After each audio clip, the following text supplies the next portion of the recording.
Hi everybody, and welcome to Learn Piano Now with Daniel Joyner. I hope you're looking forward to learning something new today, because I am looking forward to teaching you. Have you ever wanted to learn a pop song from a chord lyric sheet or a chord chart from the internet, but you weren't sure how to read the chord symbols?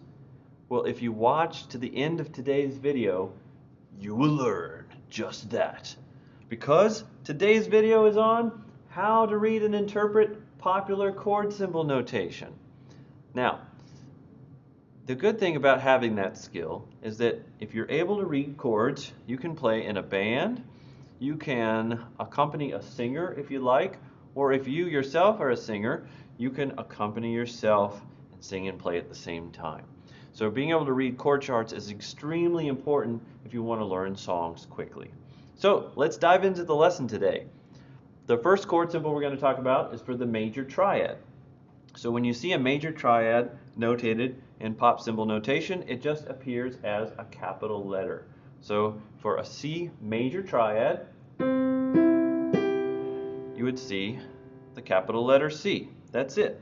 So that would mean for you to play a C major triad, which is starting from C, 4 half steps plus 3 half steps. Or let's say if the letter said, E flat, for instance, right?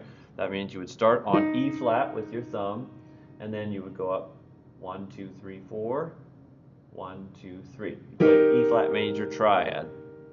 Okay, the next chord symbol is the minor triad, in which you'd see the letter with a small m next to it. Let's say if you see a C minor triad notated, it would look like this, CM. So that would indicate a C minor, which would be 3 half steps plus 4 half steps. And let's just say, for example, if you had an F minor triad, you needed to play that, it would be notated like this. And of course you would play F, A flat, and C.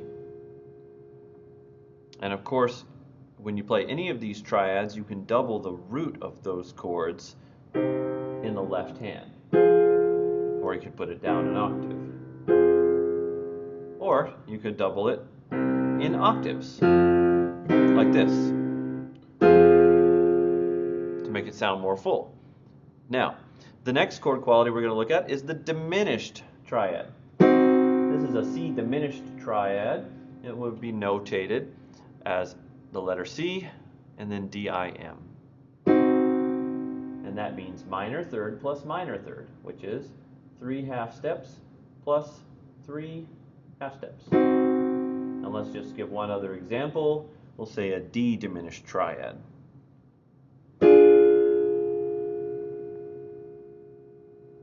Okay, let's go to the next chord quality, which is the augmented triad. The augmented triad, using C as an example, would look like this, and it would be written as C plus or C AUG.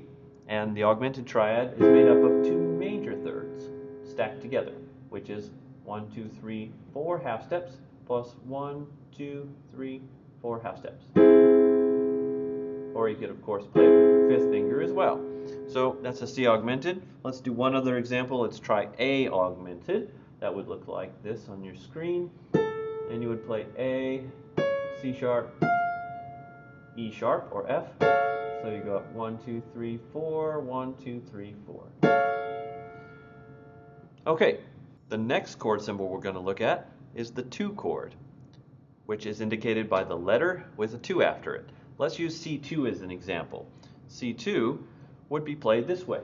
Now, the principle of a 2 chord is that it alters a triad by replacing the third of the scale of that key with the second. So for a C major triad, for example, you would have the root, the third, and the 5th, which comprise the triad, and you're replacing the third with the 2nd scale degree of C to create the C2. Or if you had to play an E2, for example, you would take an E triad, and instead of playing the third in the middle, you would play the 2nd scale degree of the E scale. So 1, 2, 5. So 1, 2, 5 are your numbers for a 2 chord. Now the next chord that we're going to talk about is the sus chord. And sus simply means suspended. And no, the chord didn't have bad behavior and get suspended from school or anything like that. It's just the creation of tension. A suspension creates tension. So to get a sus chord, you take a regular triad and replace the third of the scale with the fourth. So we have this little sound, 1, 4, 5 of the scale. And usually a sus chord, because it's suspended, tends to want to resolve to here or to here. Okay? Now, let's do another example. Let's do a G sus. So instead of G major triad, we're going to play 1, 4, and 5 of the G scale. Okay? Or maybe an F sus. Instead of 1, 3, 5 of the F scale, we play 1, 4, and 5 of the F scale. Now the next chord symbol we're going to look at is the add 2 chord. The add 2 doesn't substitute one note for another in a triad, it simply adds a note to a triad. So a C add 2 would be a full C triad, and you add the second scale degree to create a little crunchier chord sound. Not like Captain Crunch, but just a little more of a dissonance in between. We're adding color. Now, in an add 2, you might also play it this way. If you're playing the root in the left hand, you could take the root out of the thumb and just simply play 2, 3, 5 of that scale in your right hand.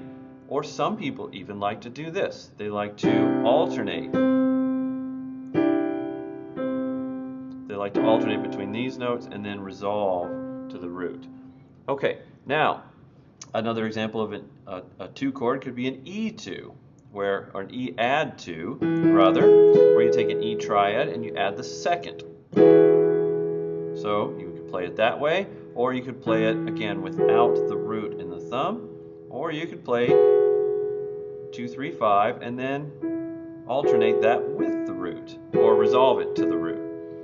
Okay, now the next chord symbol we're going to talk about is the 5 chord. So when you see a 5 chord, it's literally an open fifth or a power chord. So when you see, for example, C5 notated, it would indicate that you play just the root and the fifth. You could double the root on the bottom and play the root and fifth here. Okay? Or you could play it up here in a different inversion. Or you could double the root in the thumb, play the fifth, and then play the root again up here. Or you could switch that around to different inversions. But the idea is you're playing the root and the fifth of that chord when you see a 5. Okay? And the next one is called a 4 chord. If you see, for example, a C4, what they're going to have you do is play the root of the chord, the third of the chord, and then instead of the fifth of the chord, they're going to play the fourth. That's kind of a dissonant chord, but it is used in certain contexts. So you have 1, 3, and 4 of the C scale.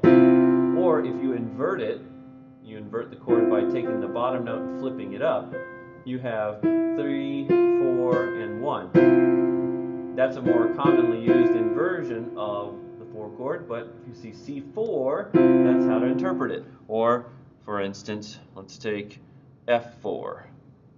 You play the root, the third, and the fourth together, or you can simply invert it and put that F on top and play A, B flat, F. So that's the 4 chord. And the last but not least is called the slash chord. And no, that's not because it got slashed and died, but the chord itself is broken up into 2 parts that are indicated by the slash. The first part is the chord itself. Let's take C over E, or C slash E as an example. The C would indicate a complete C major triad to be played in the right hand. The letter after the slash is simply one bass note that you play in the left hand. In this case, it's E, so you'd play E on the bottom. So you play C triad in the right hand and E on the bottom in the bass. Now you can double that at the octave if you like, that's fine. But either way, you have a chord up top and a bass note in bottom and a slash chord. So there you have it, folks.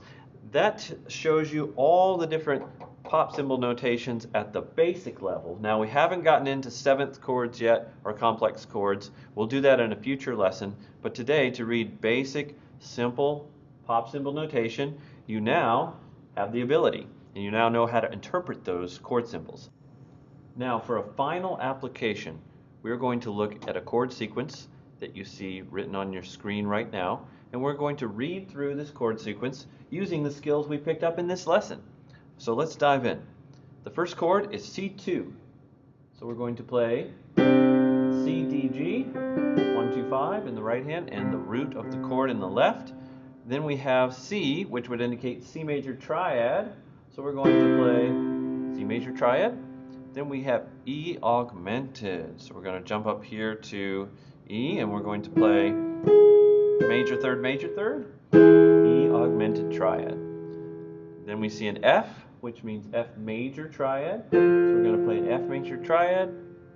Then we see FM/A flat, which means F minor triad with A flat in the bass. So there we go.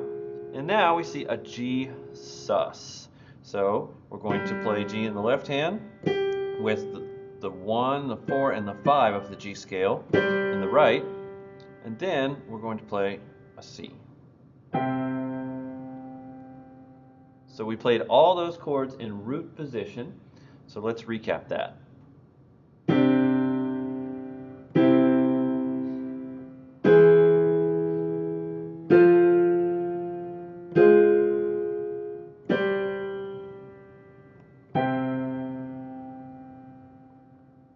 So we just read a chord sequence using chord symbol notation and the skills that we learned in this lesson to interpret them. Now, here's one other look at this chord sequence. If we were to play it using close inversions of each chord, like we've discussed in previous lessons, you could play it in this way.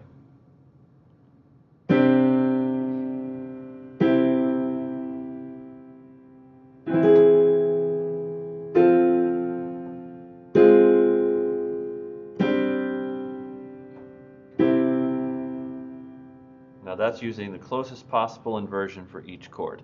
I hope you enjoyed today's lesson, and I hope you got something really helpful out of it.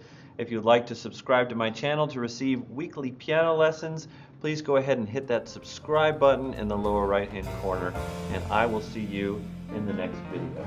Bye for now.